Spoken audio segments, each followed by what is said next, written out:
Asia series లో Australia తొలి test గెలిచి శుభారంభం చేసింది. కేవలం 2 రోజుల్లోనే మ్యాచ్ ముగిసింది. ఆసీస్ కు 1-0 ఆధిక్యం దక్కడంతో ఆ జట్టు అభిమానులంతా ఫుల్ జోష్ లో ఉన్నారు. ఇక్కడి వరకు అంతా బాగానే ఉన్నా ఆసీస్ క్రికెట్ బోర్డు మాత్రం బాధపడుతోంది. మరి ముఖ్యంగా ట్రావిస్ హెడ్ టీ20 బ్యాటింగ్ కు దండం అంటూ మనసులో అనుకుంటోంది.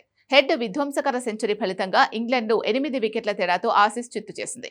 205 పరుగుల లక్ష్యాన్ని ఆస్ట్రేలియా కేవలం 28.2 ఓవర్లలో ఊదిపడేసింది.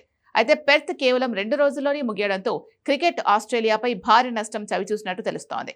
3-4 రోజుల ఆటకు సంబంధించిన టికెట్లు పూర్తిగా అమ్ముడైపోవడంతో క్రికెట్ ఆస్ట్రేలియాకు 17 కోట్లకు పైగా నష్టం వాటిల్లినట్టు సమాచారం. ఈ ఆషియస్ ఓపెనింగ్ టెస్టును వీక్షించేందుకు తొలి 2 రోజుల్లో రికార్డు స్థాయిలో 1,05,000 మందికి పైగా ప్రేక్షకులు హాజరయ్యారు. గత ఏడాది ఆఖరులో ఇదే వేదికలో భారత్ ఆస్ట్రేలియా మధ్య జరిగిన border Gavaskar trophy test match కు కూడా ఇంత భారీ సంఖ్యలో ప్రేక్షకులు హాజరు కాలేదు.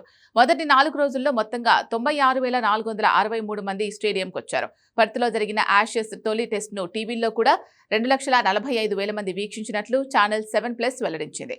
ఇక ఆదివారం కోసం టికెట్లు బుక్ చేసుకున్న అభిమానులకు హెడ్ క్షమాపణలు చెప్పాడు. 3వ రోజు కూడా స్టేడియం నిండిపోతుందని అనుకున్నానని, కానీ 2 రోజుల్లోనే ఆట ముగిసిపోయిందని, టికెట్లు బుక్ చేసుకున్న వారందరికీ సారీ అంటూ ఒక ప్రకటనలో హెడ్ పేర్కొన్నారు.